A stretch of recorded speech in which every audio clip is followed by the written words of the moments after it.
In the year 2437, humanity's footprint stretched far beyond the fragile cradle of Earth, reaching distant star systems and exoplanets, all teeming with the promise of new resources and new beginnings. The United Terran Alliance, UTA, a federation of Earth and its colonies, had established itself as a significant force of innovation and exploration in the sector of the galaxy known as the Orion Arm. Among the UTA's fleet was the starship Herald, captained by the esteemed Commander Ilara Miles, a veteran of deep space expeditions and a pioneer of interstellar diplomacy. On a routine survey mission in the uncharted regions near the Perseus Arm, Herald stumbled upon an anomaly that defied current astronomical understanding. A floating rift in space, shimmering with an otherworldly glow and pulsating softly like the heartbeat of the universe. The discovery was accidental.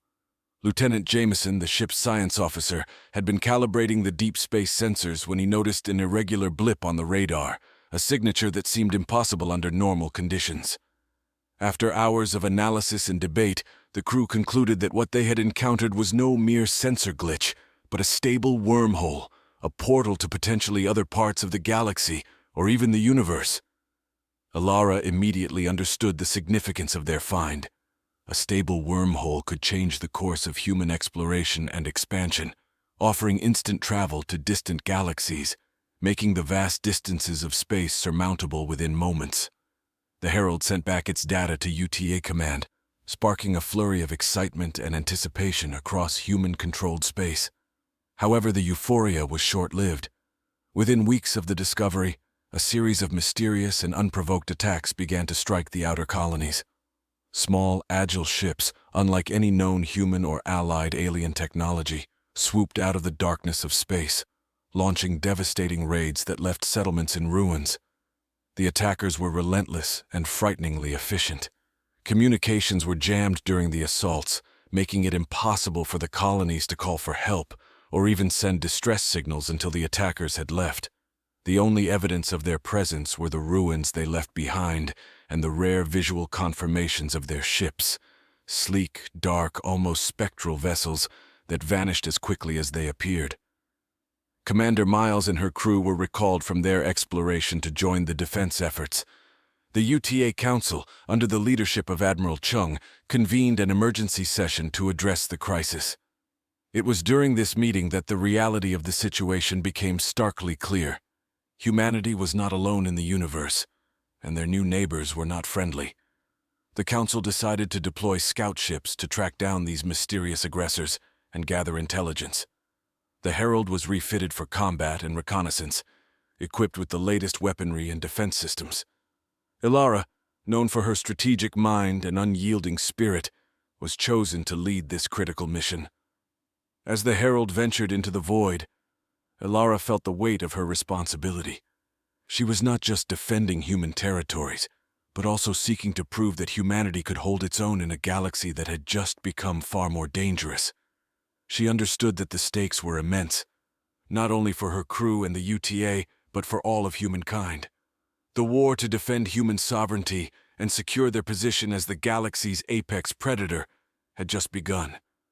With a firm command, Ilara steered her ship towards the unknown, her crew ready at their stations, each member aware that they were part of a larger struggle. The galaxy watched in silence, its countless stars bearing witness to humanity's resolve and tenacity. The journey, as the Herald sliced through the vacuum of space, Commander Ilara Miles convened her senior officers in the war room. The walls, lined with screens displaying star maps and real-time data, hummed with a low electric buzz, mirroring the tension among the crew. "Reports from the frontier sectors are in," Ilara began, her voice steady but charged with urgency. "The attacks are not random. They're strategic, aimed at our resource-rich outposts. We're dealing with an enemy that knows our weak points." Lieutenant Jameson adjusted his glasses, tapping on his datapad. "I've analyzed the attack patterns," he said, projecting a series of complex charts into the air above the table. "There's a sequence, almost algorithmic. It suggests not just intelligence, but advanced tactical planning. We need to intercept them, capture one of their ships if possible," suggested Commander Tyrol, the head of security. His hands were clasped tightly behind his back, his eyes fixed on the data screens. Understanding their technology could be the key to turning the tide. Alara nodded. "Prepare a strike team. I want us to be ready to move out as soon as we track their next approach." The Herald maneuvered towards the Tenebris Belt, a region known for its dense asteroid clusters and magnetic anomalies. It was near here that the last attack had been reported, and the environmental interference could help mask their approach. As they neared the belt, the ship's sensors picked up faint traces of ionized particles typical of the mysterious ship's engines. "Looks like we're in the right place," murmured Alara, peering at the sensor readouts. "All hands, battle stations. Prepare for a potential encounter." The crew tensed, each member readying themselves for what might come next. As they drifted among the asteroids, a shadow detached itself from a larger rock mass. It was one of the spectral ships, its hull matte and absorbing the weak light of the distant sun. The Herald's weapon systems locked on, but Alara held back her order to fire. "I want them alive," she reminded her crew sternly. A tense cat-and-mouse game ensued as the Herald chased the shadow through the asteroids. The alien vessel was nimble, but the Herald was relentless. Finally, with a skillful maneuver, they cornered the ship against a large asteroid. Before the enemy could react, the Herald fired a net of energy tendrils, designed to disable without destroying. "We have them!" shouted Tyrol, a grin breaking across his usually stoic face. With the alien ship in tow, the Herald retreated to a safe distance. Alara ordered a boarding party, and soon they were crossing through the vacuum to the captured vessel. The airlock door hissed open, and the team, led by Commander Tyrol, stepped inside the alien ship. The interior was stark, illuminated by a soft, pulsing light. The technology was unlike anything they had seen. Sleek interfaces with no discernible markings, controls that responded not to touch but to proximity, and a quiet that was almost eerie. In the control room they found the crew, 3 beings, their skin a shimmering translucent silver, eyes wide and luminous. They seemed as startled by the humans as the humans were by them. No words were exchanged. None could be understood, but the mutual realization was clear. Each species was meeting their match. Back on the Herald, Alara watched the alien prisoners being escorted to the brig. She knew this was just the beginning. Capturing one ship wouldn't end the war, but it was a start, a chance to learn, adapt, and maybe negotiate. As the Herald resumed its course, Alara felt a surge of cautious hope. The challenges ahead were daunting. As the Herald made its way back towards the central systems of the United Terran Alliance with their alien captives in tow, the mood among the crew shifted from triumph to curiosity. In the ship's makeshift lab, scientists and xenobiologists gathered, eager to glean insights from the prisoners and their vessel. Commander Alara Miles, though primarily focused on the broader strategic implications, could not help but share in the fascination. In the high-security containment area, the 3 alien beings stood motionless, their luminescent eyes observing their surroundings with an unsettling intensity. They communicated among themselves in a series of soft clicks and whistles, completely indecipherable to the human observers. Dr. Lena Hart, the lead xenobiologist, approached Alara with a pad in hand. "Their physiology is fascinating," she explained. "Their bodies seem to be adapted to environments with high electromagnetic fields. It might explain the design of their ship and their apparent ease in navigating the Tenebris Belt." "Any progress on communication?" Alara asked, watching the aliens through the reinforced glass. "We're trying to replicate the sounds they make, see if we can establish basic communication. It's slow going, but I'm hopeful," Lena replied, her eyes never leaving the screen that monitored the aliens' every move. Meanwhile, the engineering team led by Chief Engineer Malcolm dove into the analysis of the captured ship. The technology was advanced, with propulsion systems that defied current human understanding and weaponry that seemed to be energy-based, but highly efficient and devastatingly powerful. "Commander, you should see this," Malcolm called over from the alien ship's interface. Alara approached, peering at the holographic display that floated above a console. Malcolm pointed to a series of symbols that had started to repeat. "We think it's a navigation chart. Look here, these coordinates aren't on any of our maps." Alara studied the strange star maps. Could this be their point of origin? Possibly. Or it could be their next target, Malcolm suggested. If we can figure out how to navigate the system, we might be able to find out where they came from or where they're striking next. The discovery spurred a new urgency within the Herald. If they could decode the navigation system, they might have a chance not only to defend, but to take the fight to their enemies. Alara contacted Admiral Cheng to report the findings and discuss potential strategies. "Keep me updated, Commander. This information could be crucial," Chung responded. His image flickered and then steadied on the screen. "I'm authorizing you to use any means necessary to extract information. We need to understand their motives and their methods." With the Admiral's orders clear, Alara convened her top officers. "We have a dual mission now. Understand these beings and their technology. I want teams working around the clock. Dr. Hart, your team needs to break the communication barrier. Malcolm, prioritize the navigation system. Time is of the essence."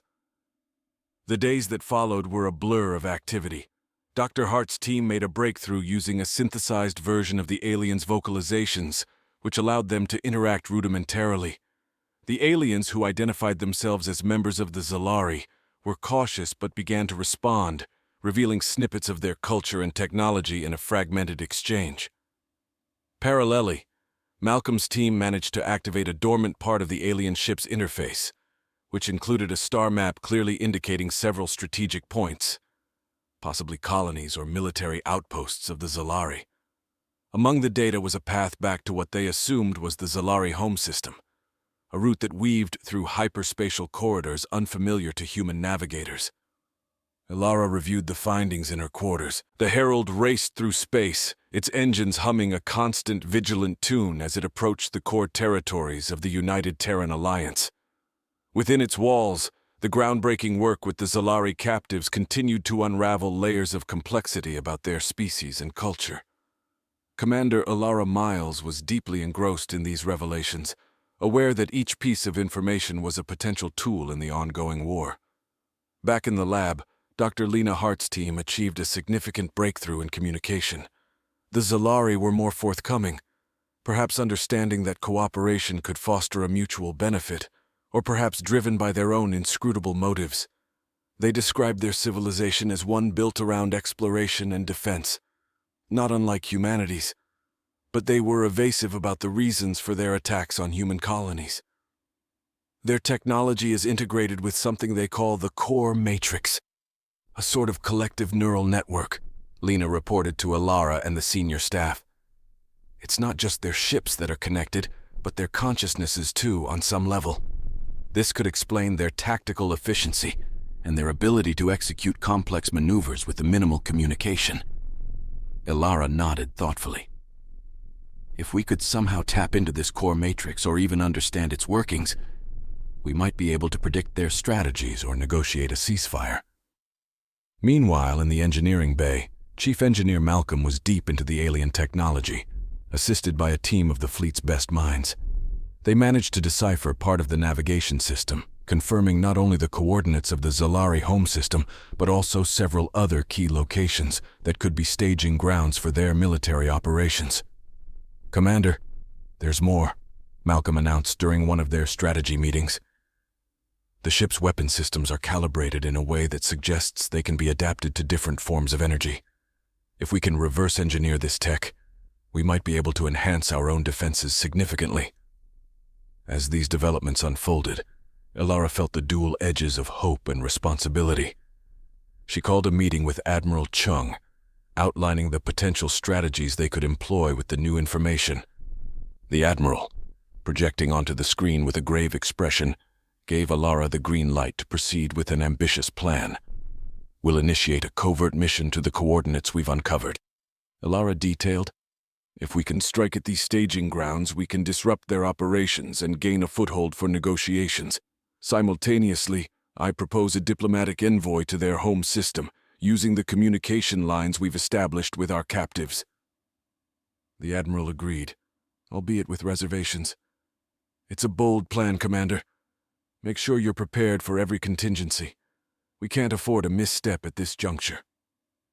Preparations began immediately. A select task force was assembled, with some of the best tactical minds and pilots in the fleet. Simultaneously, a diplomatic team, including Dr. Hart and several linguists and cultural experts, started to formulate a plan to engage with the Zalari leadership directly. As the Herald neared the coordinates for the first of the Zalari staging grounds, tension mounted. The crew understood the stakes. Success here could mean a significant advantage in the war, potentially leading to peace talks. Failure, however, was not an option they could afford to entertain. Alara stood on the bridge, her gaze fixed on the star-strewn vista before her. She gave the order, and the ship surged forward, ready for the challenges that awaited in the shadows of unexplored space. Their actions in the coming hours would determine the future trajectory of humanity's role in the galaxy, a thought that was as exhilarating as it was terrifying. The Herald approached the Zalari staging area, its silhouette a shadow against the backdrop of distant stars and nebulae. Silence pervaded the bridge as the crew prepared for the engagement. Commander Alara Miles stood at the helm, her expression composed, her mind racing through scenarios and strategies. "Initiate cloaking protocol," Alara commanded softly. The technology, adapted from the Zalari ship, enveloped the Herald in a near-invisible shield, making their approach as stealthy as possible. Screens around the bridge lit up with data, the coordinates leading them ever closer to their target. As they neared the staging ground, a cluster of asteroids orbiting a dead planet, sensors detected multiple Zalari ships. They were sleek, their forms designed for efficiency and stealth, much like the one the Herald had captured. The task force, concealed by the cloak, moved into a strategic formation. "Prepare to deploy EMP charges on my mark," Alara whispered into the comm. The electromagnetic pulses were designed to disable the Zalari ships without causing permanent damage, a tactic that underscored humanity's desire to end the conflict without unnecessary destruction. In the tense silence that followed, Alara counted down. 3, 2, 1, mark. The EMPs launched, streaking across space like comets before detonating in a silent, brilliant flare of light. The effect was immediate. Several Zalari ships went dark, their systems overwhelmed by the pulse. Cheers broke out across the Herald's bridge, quickly stifled by Alara's raised hand. "Deploy boarding parties. Secure those ships. I want prisoners, not casualties," she ordered, her voice firm but controlled. Teams of UTA Marines suited up rapidly, crossing the void to the disabled Zalari vessels. Meanwhile, light years away, Dr. Hart and her diplomatic team initiated the first contact with the Zalari home system. Using the communication protocols established with the captives, they broadcast a message of peace and cooperation, emphasizing their desire to resolve the conflict. The response was delayed, the silence stretching into hours, then days. Back on the Herald, Alara monitored both the operation at the staging ground and the diplomatic efforts, aware that the outcome of either could drastically alter the course of the war. The boarding parties returned with Zalari prisoners and a trove of data from the captured ships. "Commander, we've secured the staging area. The ships are ours, and we're extracting every piece of intel we can," reported Lieutenant Colfax, the head of the Marine detail. "Good work, Lieutenant. Keep me updated on any developments," Alara responded, her mind already turning to the next phase. Analysis of the captured data revealed locations of other Zalari outposts and, crucially, potential weaknesses in their military infrastructure. As the days passed, a reply finally came from the Zalari home system. It was cautious, yet curious. "We are prepared to discuss terms," their message echoed through the Herald's communication system. "We seek to understand your species' intentions and the reasons behind your actions." With this opening, the diplomatic team worked tirelessly, establishing a dialogue that slowly, painstakingly, began to bridge the gap between the two civilizations. They discussed cultural exchanges, technology sharing, and proposed a mutual non-aggression pact as the first step towards a broader peace agreement. Back on the Herald, Alara reviewed the latest reports from the captured outposts. They had achieved a significant victory, but the war was far from over. Each new piece of intelligence, each successful operation, and each diplomatic exchange was a step towards understanding the Zalari and potentially ending the conflict. As the Herald set course for the next target, Ilara felt a cautious optimism. The dialogue with the Zalari had opened new possibilities, and the successes of their military operations had given them a stronger position. The balance of power was shifting, and with it, the chance for a lasting peace. As the Herald maneuvered towards its next objective, the air aboard the ship was thick with anticipation and cautious hope.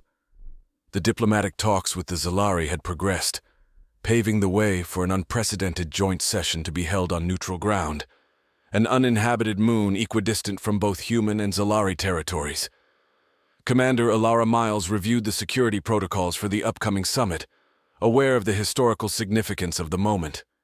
Meanwhile, the tactical victories in the Zalari staging areas had provided the United Terran Alliance with invaluable insights into Zalari strategies and technology. These successes had bolstered human defenses and had given the UTA a stronger bargaining position. However, Ilara knew that real peace required more than strategic advantage. It needed mutual understanding and respect. The joint summit was a blend of tension and diplomatic formality. The Zalari delegation was led by a high-ranking official named Kalen, whose demeanor suggested both authority and an earnest desire for peace. The humans, represented by Ilara and Dr. Hart, approached the negotiations with a mix of firm resolve and openness. As representatives of the United Terran Alliance, we extend a hand of peace to the Zalari Confederation, Ilara began, her voice echoing slightly in the makeshift auditorium. The recent conflicts between our species have led to unnecessary loss and misunderstanding. Today we seek to mend these rifts and move forward together.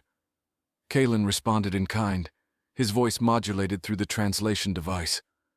The Zalari Confederation acknowledges the valor and strength of humanity. We were unaware of your expansive presence when we initiated our expansion protocols. It is clear now that we must share this galaxy, and cooperation is preferable to conflict. The negotiations were lengthy, delving into complex issues such as territorial boundaries, resource sharing, and the establishment of a joint exploration committee. Both sides presented their views, sometimes contentiously, but always returning to the table with the understanding that the alternative, a return to open conflict, was untenable. After several hours, a preliminary agreement was drafted. It outlined the steps towards a formal treaty, including immediate ceasefires, withdrawal from contested zones, and the establishment of communication lines for ongoing dialogue. We stand at a crossroads, Ilara stated in her closing remarks. Let us choose the path of peace and prosperity for our peoples and for the generations that will follow. Kalen nodded, his luminous eyes reflecting a complex mixture of emotions. Today, we begin a new chapter in our histories, one not written with the light of stars, but with the light of understanding and mutual respect. As the delegations dispersed, a sense of relief and tentative joy spread among the attendees. Back on the Herald, the crew celebrated quietly. Their commander had not only led them through battles, but had steered them towards a peaceful resolution, a testament to her leadership and humanity's resilience. In the days that followed, the agreements made during the summit were implemented. Joint patrols were established, and collaborative scientific missions were planned.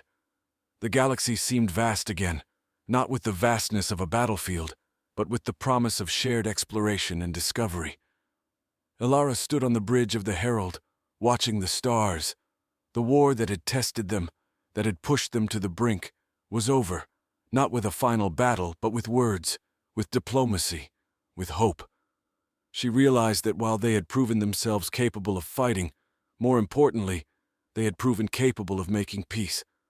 The galaxy watched in silence, its countless stars now witnesses to a new era, an era where humanity and the Zalari might not just coexist but thrive together.